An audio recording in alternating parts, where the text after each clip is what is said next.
Masaya talaga yung nakakatsamba ka eh.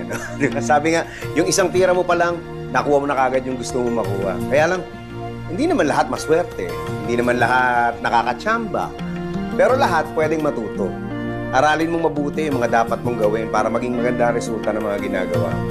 Samahan mo na rin ng maraming dasal, sipag, at tiyaga. Dahil pag magaling ka na talaga, kaya mo nang ulit-ulitin yung panalo eh. Kesa sa umasa ka sa swerte, umasa ka na lang sa sarili mo.